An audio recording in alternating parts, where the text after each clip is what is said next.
My name is Norm Volsky, your host, and this is the Digital Health Heavyweights podcast. Thanks, Norm. It's an honor to be here, and it's been fun to work with you over the years. Hello, and welcome to the Digital Health Heavyweights podcast with your host, Norm Volsky. And today, in our episode, we are joined by Alyssa Jaffee at Seven Wire Ventures, who is a partner and specializes in investments within digital healthcare and technology-enabled services. Welcome to the show, Alyssa. Thanks for having me. Excited to be here. Yeah, we're going to have some fun today. So for all of our viewers and listeners that are not aware, Alyssa sits on boards of Caraway, Ayogo, and NOCD, and is a board observer with Zerigo, Jasper, and MedArrive, and Brightline. Her career in venture capital goes through Pritzker Group Venture Capital, Hyde Angels, and Healthbox.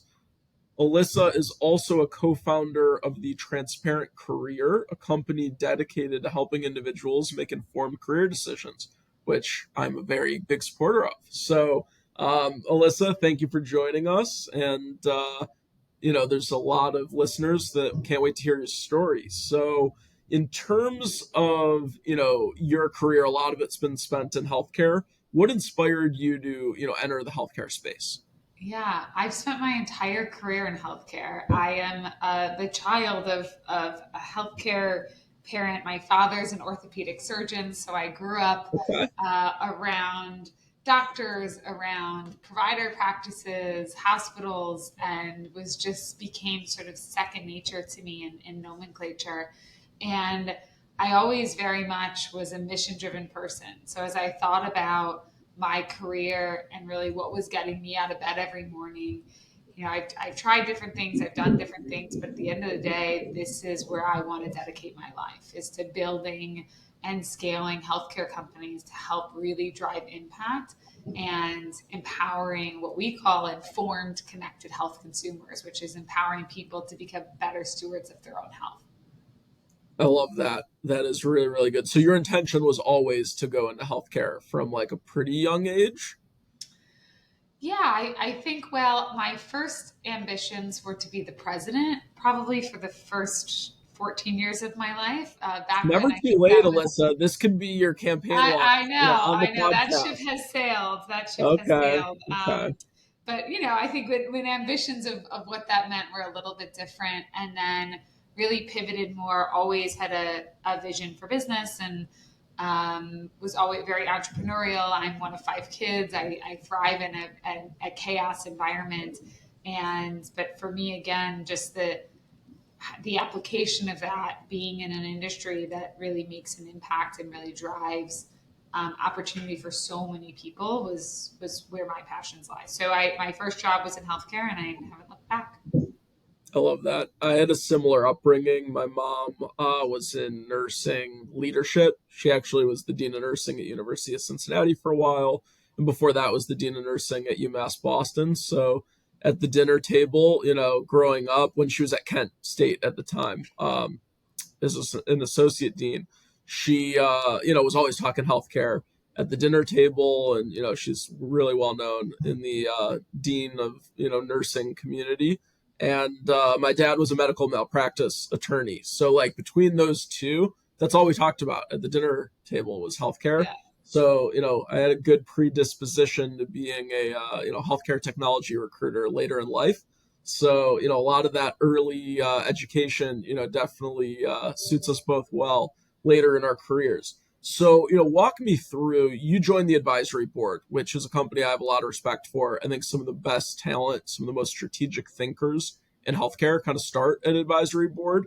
How did you, kind of find that job, and, what has that done for, your foundation in terms of education on like helping you the rest of your career?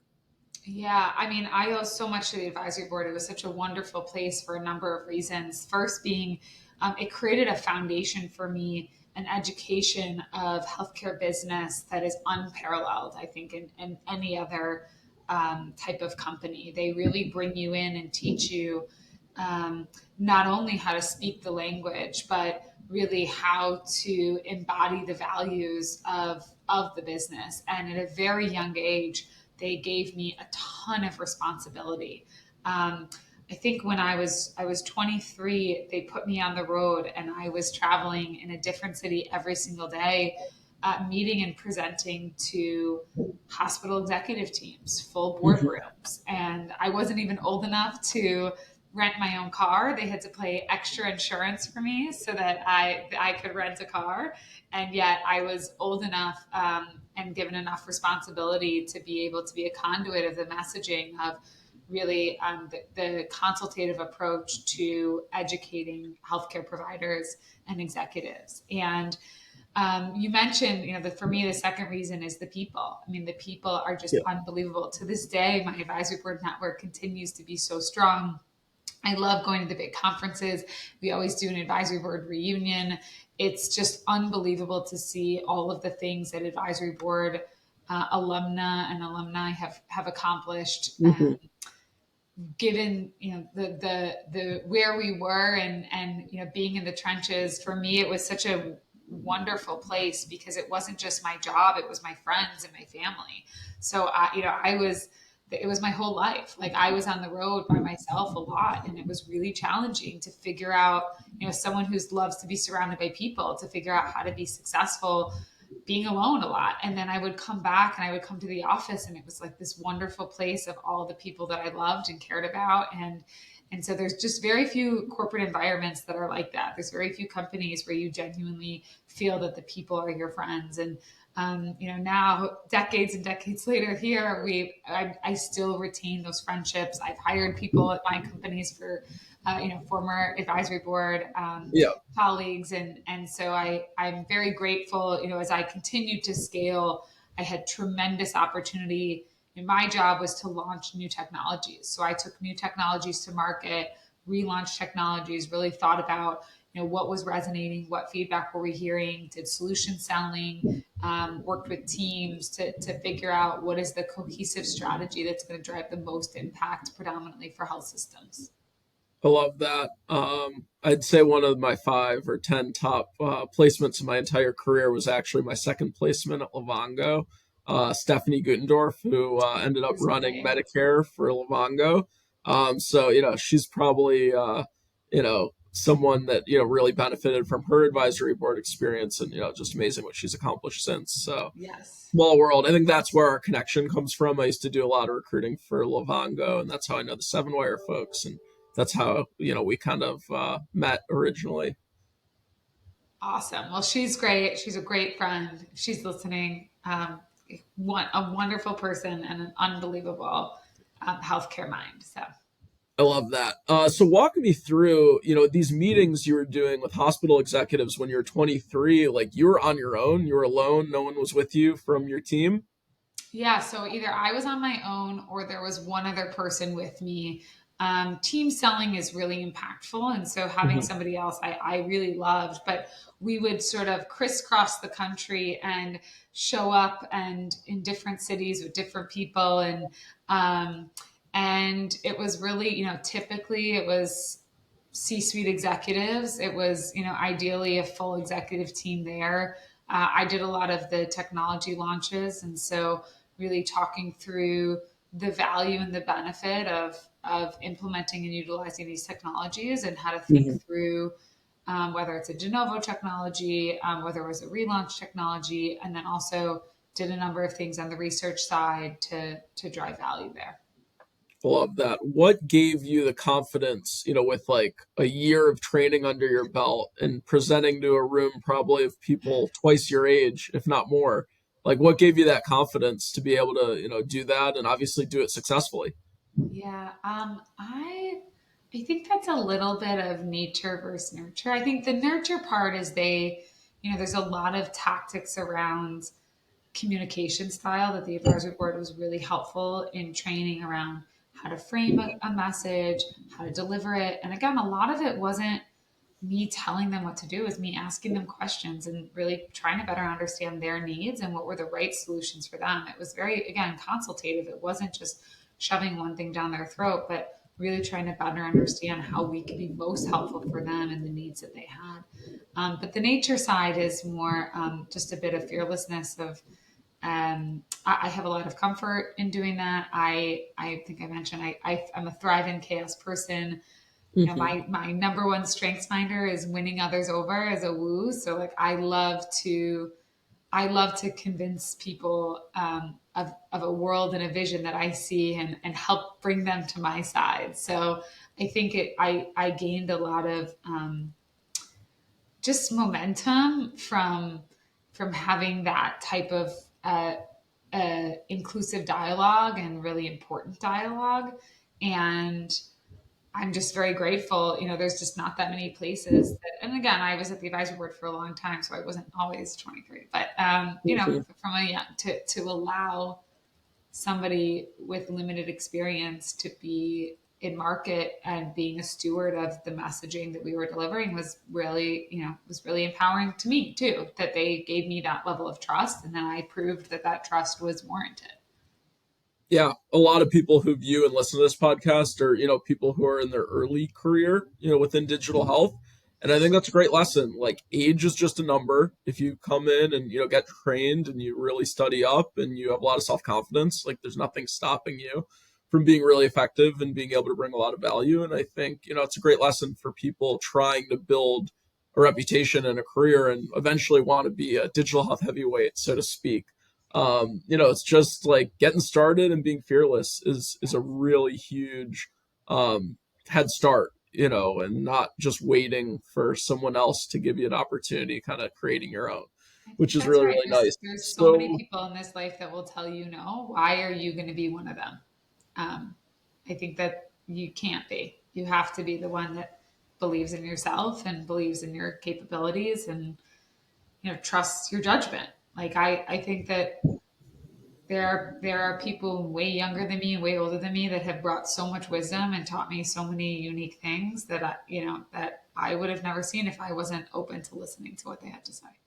it's very inspirational. Love that. So there's a lot of people who, went to advisory boards, stayed there their whole careers, now are still there through the Optum acquisition. Why did you choose to pursue venture capital as opposed to just staying, the Yeah, course? yeah. Well, first I went to business school. So I would say Hmm. that was the first catalyst. And when I looked at the executive team at advisory board, they all had MBAs.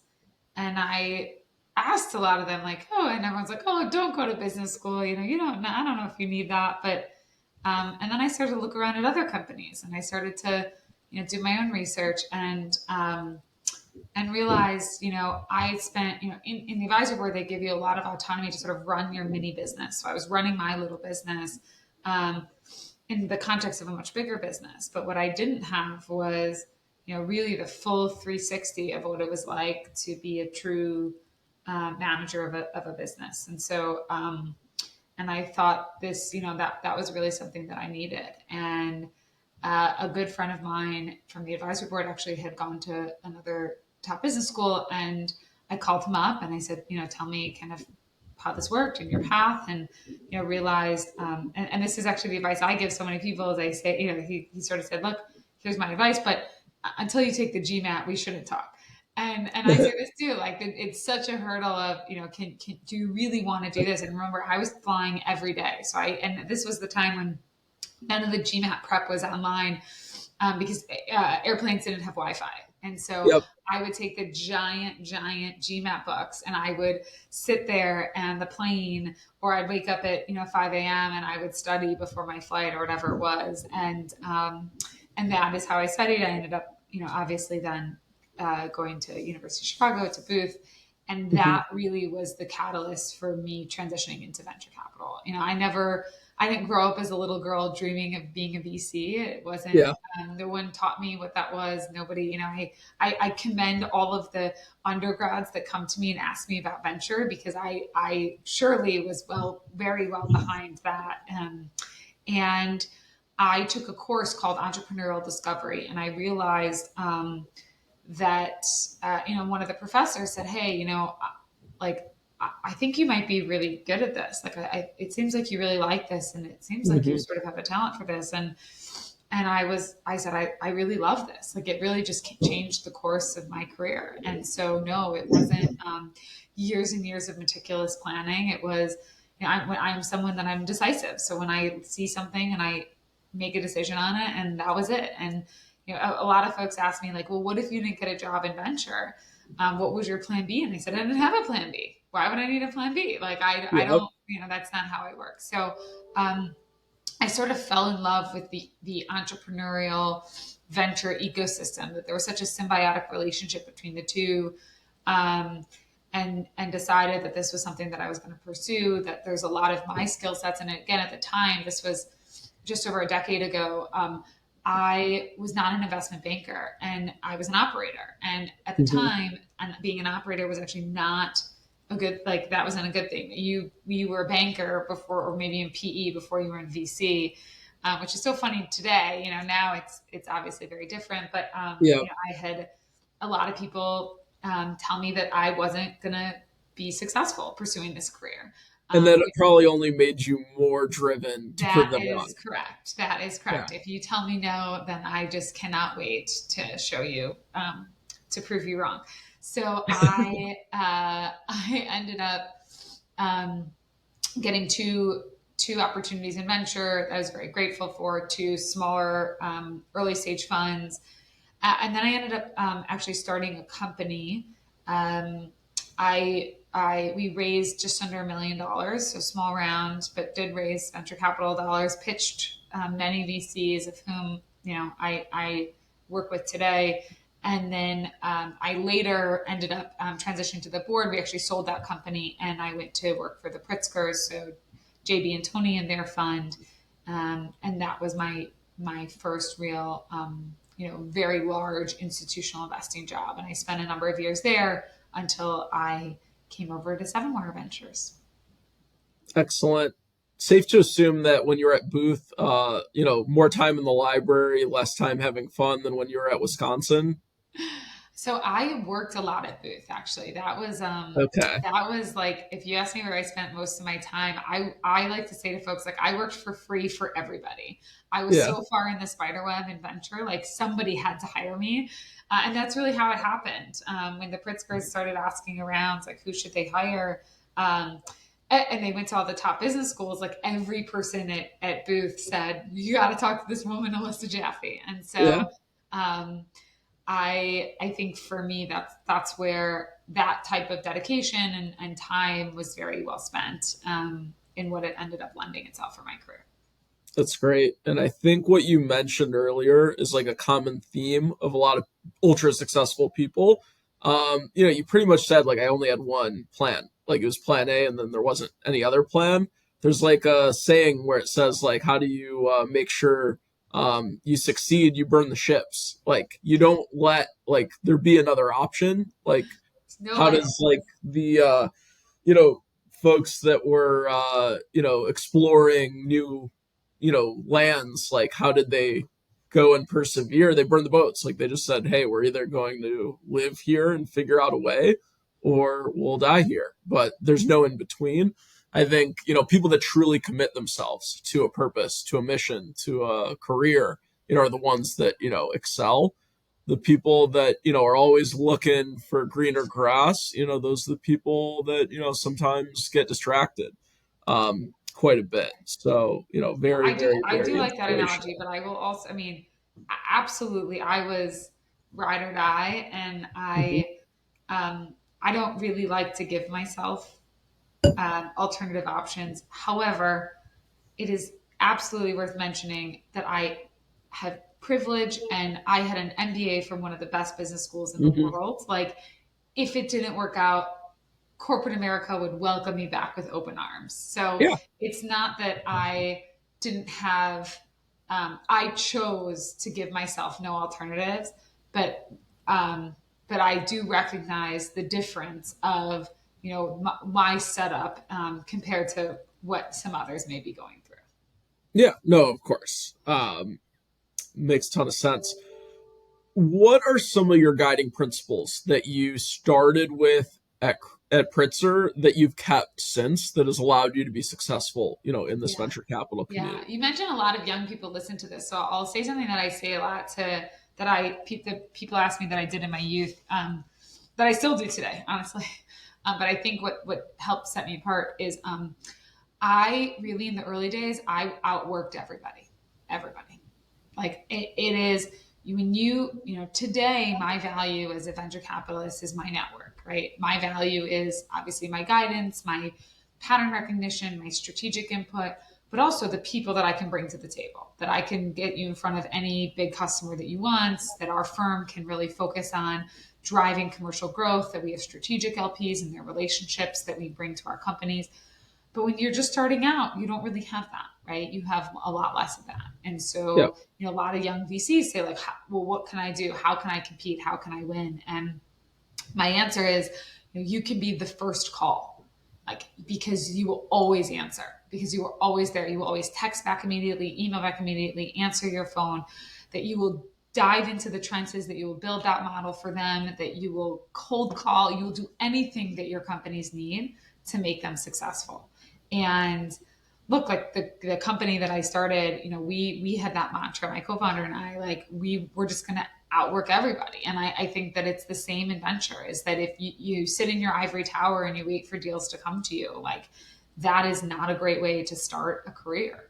And so it becomes such a differentiator. You would be shocked by how many CEOs, their board members don't respond to them. There are many CEOs. I sit on boards where I've seen this happen. Like, it's mind boggling. Hmm. And so being a trusted source and being a person in the trenches is so, so, so valuable in the early stages, and a way to really help. The second piece is, making real, genuine connections, that doing business with the people that you like, the people that you trust, the people that you have real relationships with. I think playing the ego game of how many deals do you know, or, how big are your britches, like that. That is not, I think, again, I live in the Midwest. So for Me me, too. like, that is, I wasn't raised that way. Like, Hmm. I believe in being respectful to everybody. I believe in being empathetic, and I'm a good listener. And I genuinely believe in, um, caring and trusting people. And I think building those foundations, again, now decades later, I've been doing this for a decade at this point, though, that, putting those coins in the meter early on have created real relationships. So when I have friends and I call and I say, take a look at this deal, and they give me honest feedback because we've built that. Or if we sit on a board together, we love it because we're great partners, because we want to be working together. And a lot of people take a spray and pray approach. Like, let me see that I can just, like, do a quarterly call with everybody, or I know everybody's name, but knowing somebody's name is very different than building a relationship with them. And at the end of the day, this is a relationship business. Couldn't agree more. And I'm just like shaking my head and smiling because like it's truly advice I give to all our new hires. Like anyone who works for me, it's like you're just gonna have to work until your name means something in your space. Yeah. And it's a lot of blood, a lot of sweat, a lot of tears, but I promise you it's worth it. If you And, just, and what I will say is, not until, like, I work with some of the most unbelievable people and the best minds in healthcare. And if you ask, like, Glenn Tolman and Lee Shapiro, my two partners, managing partners of Seven Wire, still outwork everybody. Like, it doesn't stop. Like, yeah, look, we love what we do. they don't have an off switch. They don't have an off switch. So I look, I also have three kids. It's not that I don't have a life, and it's not that I don't have a wonderful, beautiful family. It's that I love what I do, and the way that, we fold work into our lives is a much more, fluid process. But at the end of the day, my CEOs still know today that if they call me, that I will be there, that I will talk, that I will drop anything and everything to be there for them. And I think a lot of people don't have that same mindset, which eventually will not set them up for success. Yeah, that's the reputation you want to have. And I love your like no ego approach. Like there's no task too small that you'd say, oh well, like I'm not gonna help you with that. It's like an all hands on deck mentality where it's like, hey, I will help in any way I can. I don't care what it is. Like, I'm willing to get my hands dirty to help, Yes, yes. these I founders have cold build their called for business. my companies. I just want to say that. Like, yeah, and I would do it today still. There are salespeople I talk to. They're like, "Oh, I'm done cold calling." I'm like, okay, like that's a choice, but you know, VCs who have a lot of influence, like they understand how valuable it can be. So I think like taking ego out of it, is a really really refreshing thing, especially in venture. Um, Walk me through some of the biggest accomplishments you've had in your career, whether it be with portfolio companies or just like personal accomplishments within your firms, that you really take the most pride in. Sure. Well, my biggest personal accomplishment are my three amazing kids. I have three Yep. boys, and they are awesome and We're great gonna have to our be first boy. raised. We have a 2-year-old and we're gonna have a boy in May, so I'll have to ask your Congrats! advice May on how babies to are the raise a boy. best. May is the best due date ever. I love it. My third baby was a May baby. It was like the greatest time of year.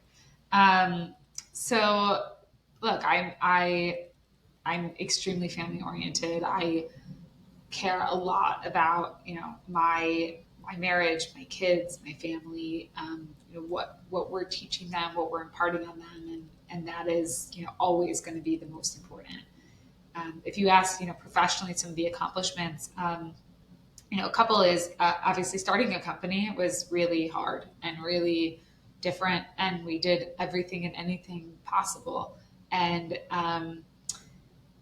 I learned so much, and I was on the other side of the table. I was pitching VCs, and to this day, there are VCs that were unbelievable to me, and I will be indebted to them forever. I was a nobody pitching a tiny little business, and there was also VCs that treated me very poorly. And I was a woman, and I had a male co-founder, and just the dynamic of how certain VCs treated the two of us sometimes was awesome, and sometimes was very far from awesome. And I I hope remember you kept receipts. I did, and I know, and to this day, I won't do deals with those people.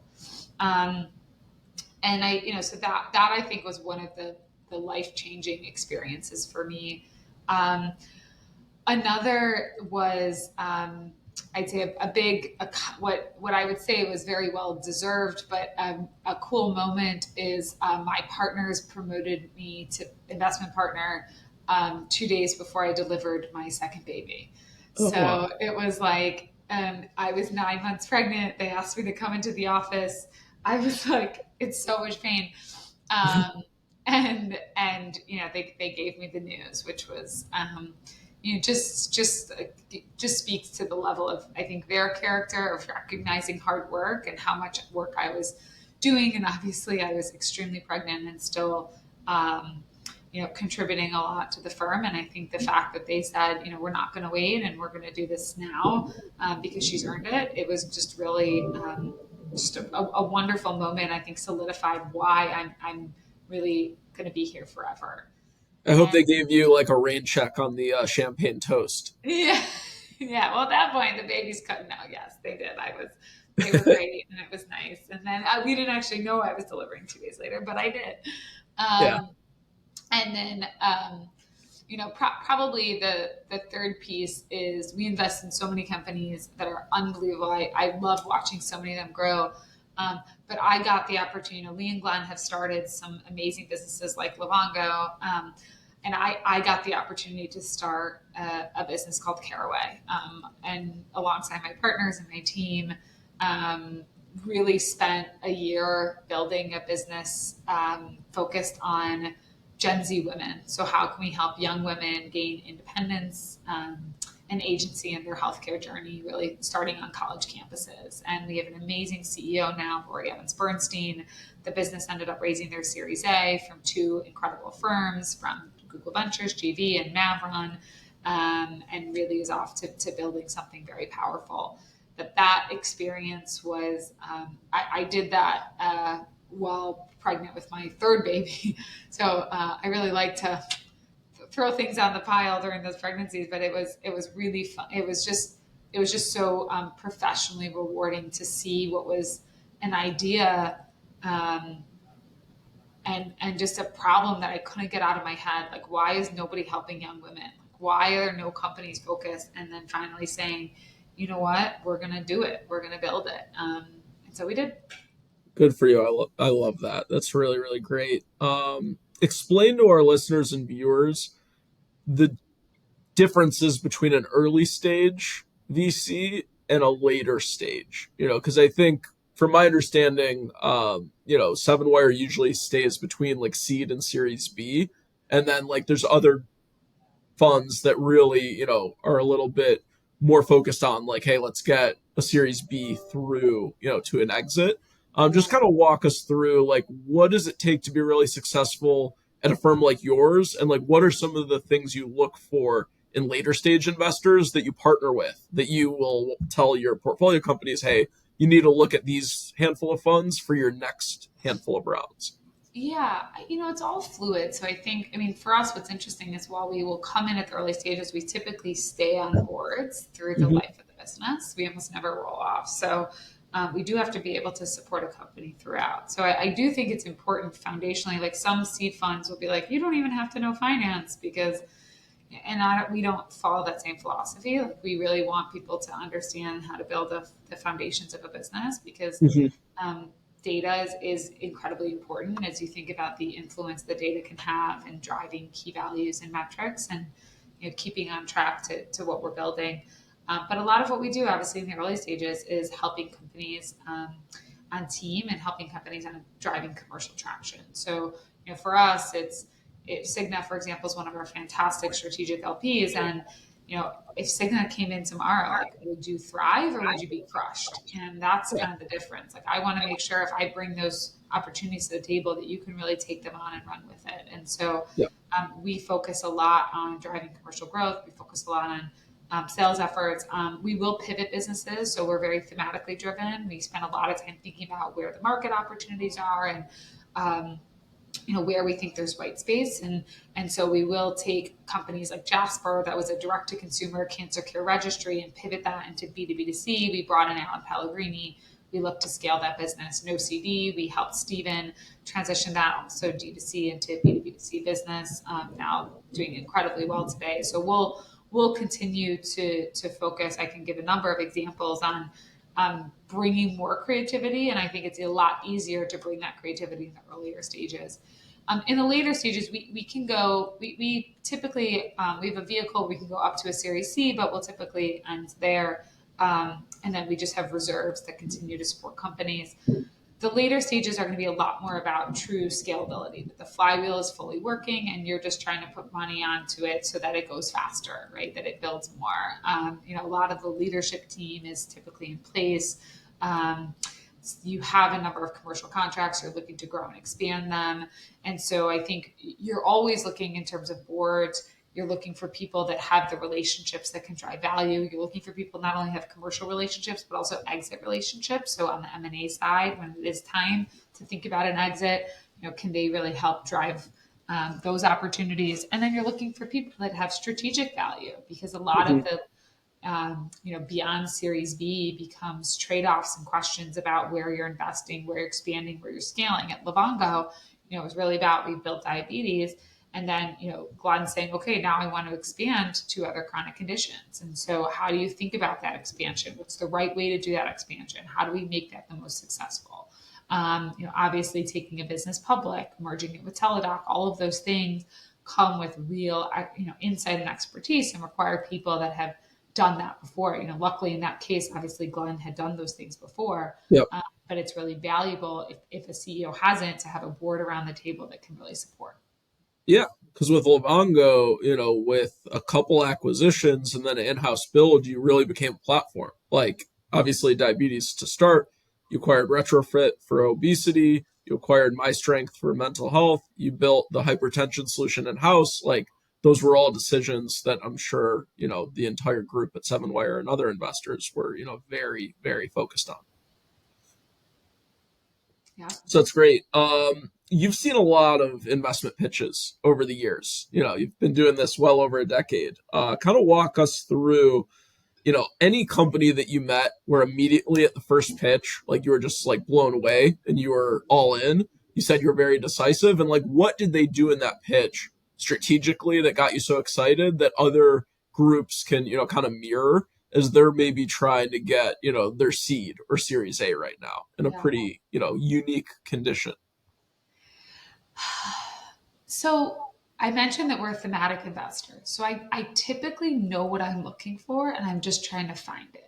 Yep. So a lot of it is for us, we do the upfront work to think about what do we like. Now we can always be surprised. I had a pitch yesterday that really surprised me. I thought I wasn't going to like it and I thought it was pretty interesting. So always people can surprise, but at the end of the day, we are creating an environment where we are looking for certain opportunities because we give ourselves the frame of reference around the investments and the research that we've done.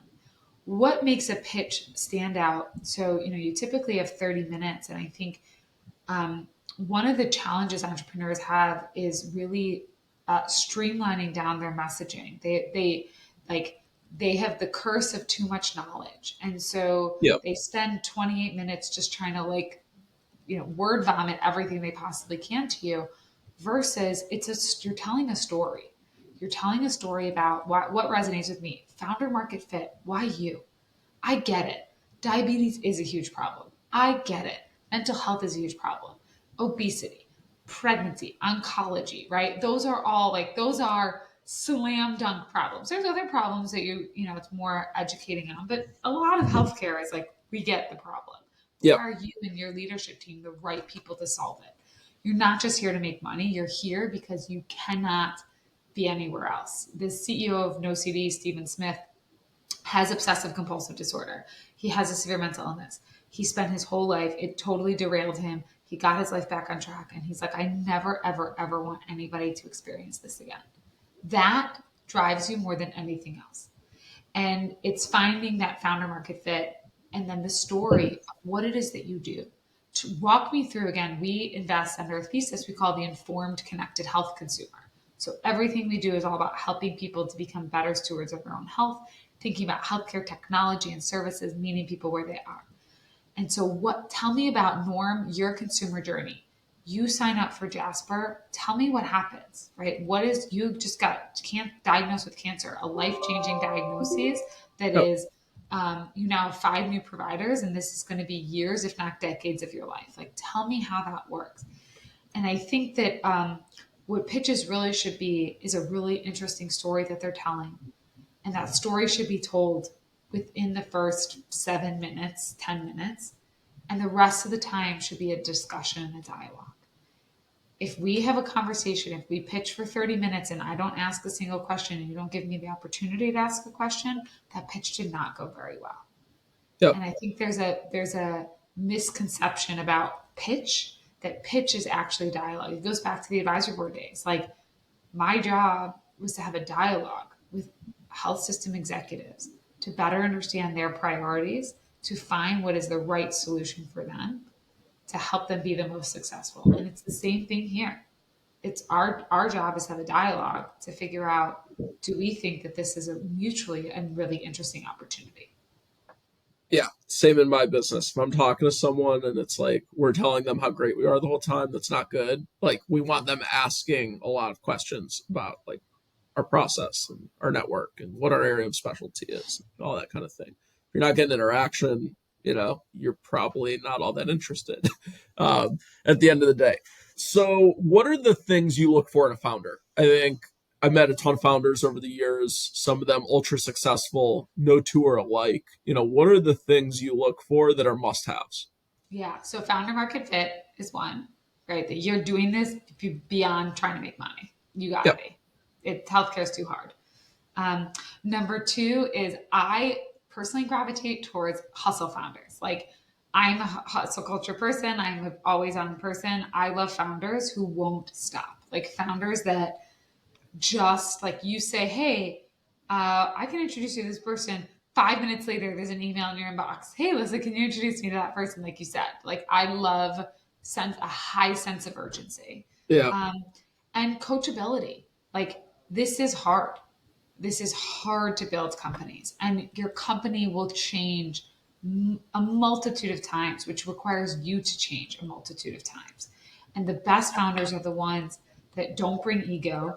Again, Glenn Tolman exited an $18.5 billion business and it stepped right back in the ring as CEO and was back on the phones calling customers himself. Like Yeah. that level of no ego, like in it with the team, is something that drives so much success. In terms of how you evaluate deals, what's your general process in evaluating them, and what are some not so obvious red flags you look for because you've noticed that, hey, if something doesn't work out, it's usually one of these few things?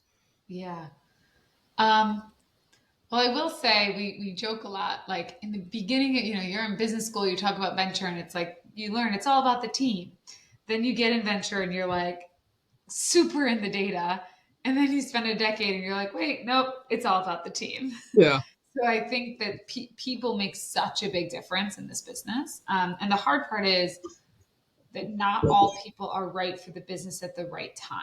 Yeah. So there can be someone who's an amazing founder that isn't a great growth stage leader, or vice versa. Or the business may pivot, and that person, we just had a CEO transition because the business pivoted, and the person who was running it wasn't as strong in the pivot as they were in the previous business because of where their relationships were and what their knowledge was. So it's very hard and it's very malleable. So it's always easy to see it in hindsight. Sometimes it's pretty hard to see it real time, and that becomes kind of one of the biggest challenges.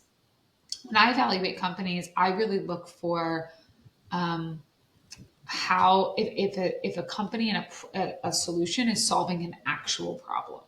So I think a lot of people will create solutions they think sound good, or solutions they think maybe get them early traction in the most convenient way, but aren't solving the real problem, or aren't maybe they're solving it for one side. Again, a lot of healthcare, the real dollars of healthcare is locked up with the incumbents, as you know. So you really have to think about, not only are we empowering consumers, but is this going to be really interesting to a risk-bearing entity, to a plan, to employer, maybe also to pharma, maybe also to providers. And if it's not, that at your Series B, it's going to be a really hard and rude awakening to try to take a D2C business if it wasn't purpose-built for also driving benefit for the incumbent. So we look a lot at that. But I spend a lot of time in data, so this is finance. I always like to say, like, VC, this conversations like this are so fun and so interesting, but I do spend a lot of my day in Excel. So, I don't want to create a misconception of also what's really important is understanding how to be data driven and how to have analytical horsepower. But ultimately, I think the companies that are successful are with the people that are the right leaders solving a real problem. Great. Who am I to disagree that having a really good founding team and surrounding them with really good talent is, a bad way to go. Here, Couldn't agree here. more there. So everyone I have on this podcast, I always want to get an idea of, like, what do you do within this industry, that makes you so well respected and admired.